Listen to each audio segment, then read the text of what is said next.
রক্তের সম্পর্ক ছিন্ন করে তারা কখনো জান্নাতে যেতে পারবে না। আল্লাহ বলছেন সূরা ফুসসিলাতের ভিতরে, ইন্নাল্লাযীনা ক্বালু রাব্বুনাল্লাহু সুম্মা ইসতাকামু তাতানাজ্জালু আলাইহিমুল মালাইকা আল্লা তাখাফু ওয়া লা তাহজানু ওয়া আবশিরু বিল জান্নাতিল্লাতী কুনতুম তুআদুন। আলহামদুলিল্লাহ বলেন। যদি কেউ আল্লাহর রবের আইনকে মেনে রাখে, যেমন রব বলেছেন তুমি মসজিদ থেকে বেরিয়ে কারো জমির আইন ঠেলতে পারবা না। মান গায়্যারা মানার আল্লাহ মুআয বিন জাবাল, একটা হাদিস পড়ছিলাম আমি, সূরা যে নাসাই শরীফের হাদিস, সূরা তারিকের শুরুতে এসেছে হাদিসটি। মুআয একদিন মাগরিবের সময় সূরা বাকারা আর সূরা নিসা পড়ায় দিয়েছে। কোন সূরা? সূরা বাকারা আর সূরা নিসা। এখন পিছনে যারা আছে না ছাড়তে পারে না থাকতে পারে, নামাজ শেষ করে রাসূলের কাছে চলে গেলেন। কারণ সূরা বাকারা আর নিসা পড়ালে তো মাগরিবের সময় শেষ, এশা ধর গিয়ে বলছে, হুজুর দেখেন মুআয আপনার প্রিয় সাহাবী। মুআযকে রাসূল খুব ভালোবাসতেন। হাত ধরলেন একদিন, ধরে বললেন, মুআয আল্লাহর কসম তোমারে ভালোবাসি। সুবহানাল্লাহ বলতে ইচ্ছে না? তোমাকে ভালোবাসি মুআয। 5 ওয়াক্ত নামাজের শেষে একটা দোয়া কখনো ছাড়বা না, আল্লাহুম্মা আইন্নি আলা যিকরিকা পড়েন, আল্লাহুম্মা আইন্নি আলা যিকরিকা ওয়া শুকরিকা ওয়া হুসনি ইবাদাতিক। রাসূল বললেন, ও মুআয মাগরিবের নামাজে পড়বা সূরা তারিক, সাব্বিহিসমা রাব্বিকাল আলা ওয়াশ শামসি ওয়া দুহাহা ওয়াল কামারি ইদা তালাহা। এই ছোট্ট ছোট্ট সূরাগুলো মাগরিবের নামাজে পড়বা।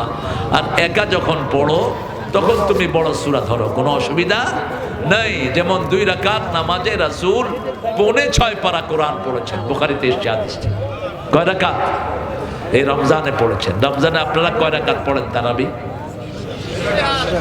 জোরে তো, আরো জোরে কন্যা করে 20 রাকাত।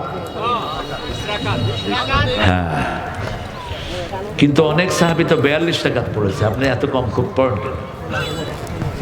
রাসূল তো প্রতিদিন 53 রাকাত নফল পড়তেন, 53 রাকাত প্রত্যেক দিন। আমরা একটু পড়ে হাঁপিয়ে যাই, কারণ আল্লাহ সবচেয়ে বেশি করেন কি, পছন্দ করেন কি? সেজদা। সেজদা সেজদা সবচেয়ে বেশি পছন্দ করেন কে? যত সেজদা দিবেন তত কার নিকটে হবেন? আল্লাহর নিকটে হবেন, আল্লাহর ওলি হয়ে যাবেন। সেজদা বেশি যেখানে আল্লাহর রহমত। বাংলাদেশে সেজদা বেশি না কম? আরো জোরে বলেন। এই জন্য এই জমিন কোনোদিন কোনো জালেম দখল করে রাখতে পারবে না। আমরা আল্লাহকে সেজদা দিব, সেজদায় গিয়ে আমরা বলি সুবহানা রাব্বিয়াল আলা। আল্লাহ বলছেন, আমাকে যদি জমিনের রব মানো। এই মুআযকে 10টা পরামর্শ আল্লাহর হাবিব দিলেন। এর মধ্যে একটা হলো লানাল্লাহ মান গায়্যারা মানারাল আরদ, যে জমিনের চিহ্ন চেঞ্জ করে দেয় তাকে লানত দেন কে? কারো জমিনের আইল খেলবেন না।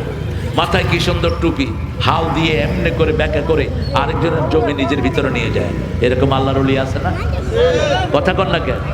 উনি আবার তাসবিহ পড়েন, সুবহানাল্লাহ সুবহানাল্লাহ, তোর আমলনামায় উঠবে গজবুল্লাহ গজবুল্লাহ। কিসের তুই সুবহানাল্লাহ পড়স? অফিসে বসে বসে ঘুষ খায়, আছে না নাই?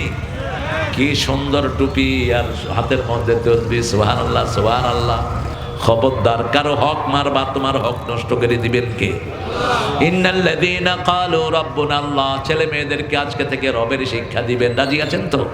প্রত্যেকটা বাচ্চাকে কোরআনের মাদ্রাসায় দিবেন, কারণ এই